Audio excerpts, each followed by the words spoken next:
The law of inversion. Why the archons manufactured the scriptural duplicate. In the deeper layers of reality auditing, a profound structural anomaly becomes apparent when analyzing sacred texts. The apocryphal texts, the hidden, suppressed gospels, contain the original, uncompromised blueprint of the monad, the pleroma, and the path to absolute spiritual sovereignty. Yet within the mainstream matrix grid, the demiurge and his archons manufactured a highly sophisticated duplicate, the canonical scriptures, such as the modified Gospel of John. To understand why the archontic forces played this game of textual duplication, one must look past the surface of religious history and analyze the mechanics of the law of inversion. The simulation does not destroy truth. It copies it, distorts it, and uses the replica as a containment protocol. 1. The strategy of the controlled vacuum. When a sovereign spark begins to awaken within the simulation, it naturally develops a severe intolerance to the dense, obvious lies of the material world. It feels an innate, magnetic pull toward its original home, the pleroma. If the demiurge offered only blatant deception, the waking monad would instantly reject the environment and escape the terminal. To prevent this breakout, the archons played the duplication game. They took the genuine metaphysical truths found in the Apocrypha, the concepts of the divine word, logos, the internal light, and the transcendence of the flesh, and wove them into a canonical narrative. By placing a corrupted copy of the truth within the official grid, the system creates a controlled vacuum. When a soul searches for the light, it lands squarely in the canonical duplicate. It reads words that resonate with its inner spark, but those words have been subtly re-engineered to lead back into submission, keeping the soul pacified inside the church walls, rather than liberating its terminal. 2. The transference of the Savior protocol. The original apocryphal texts place the source of salvation entirely within the individual. They declare that the kingdom is inside you, that you are an extension of the original monad, and that waking up is an act of self-realization. This is highly dangerous to the demiurge, as it completely deletes the need for an intermediary. The canonical duplicate alters this code through a subtle but lethal modification, the externalization of the source. In the canonical Gospel of John, the Logos is no longer the light within you. It is exclusively localized inside a historical savior figure outside of you.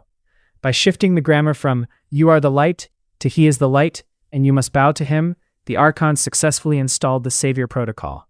The monad is tricked into handing over its sovereign current to an external deity structure. The energy that should have been used to dissolve the matrix firewall is instead directed into worship, which the archons immediately siphon as louche. 3. Binding the spark to the material contract.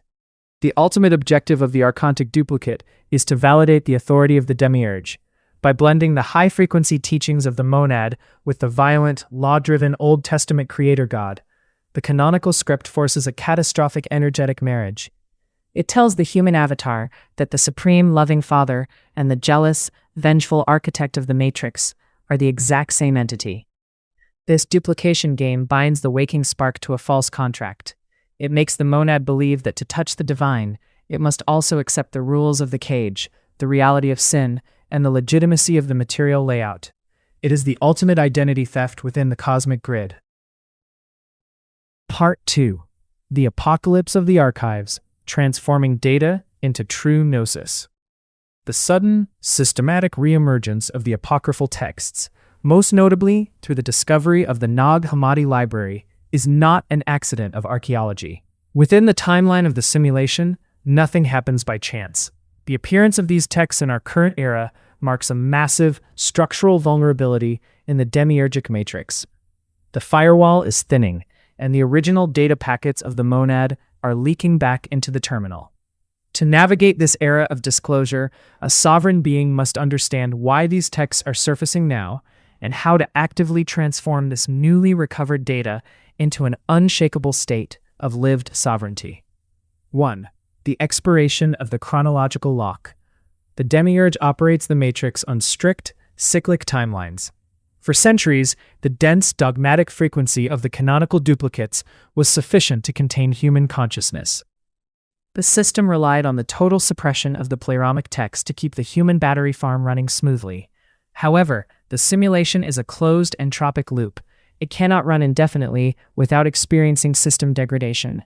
We have entered the phase of the timeline, known in Gnostic mechanics as the apocalypse, the literal unveiling or lifting of the veil. As the energetic grid of the demiurge loses its cohesion due to the rising frequency of incoming source light, the physical and temporal locks holding the true archives in place are failing. The texts are appearing now because the simulation can no longer afford the energy required to keep them suppressed.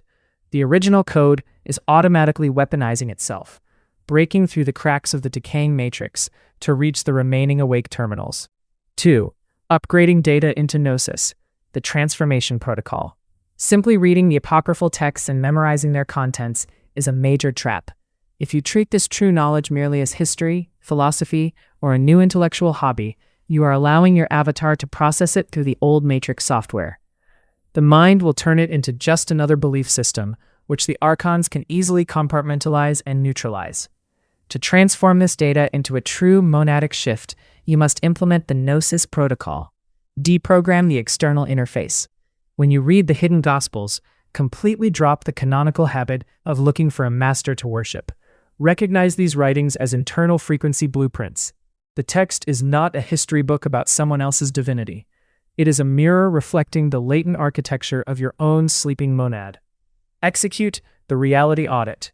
Use this true knowledge to conduct a cold, calculated audit of your daily life layout. Identify the exact archontic plugs, guilt, toxic obligations, or manipulation currently inserted into your field and systematically pull them out. Anchor the original signal. Do not engage in loud evangelical arguments with the sleeping population about the canonical cover-up. Instead, silently internalize the data and use your stabilized frequency to create high-integrity artifacts, pouring this uncompromised truth into your writing. 2. Writer John Kirux, date May 18, 2026.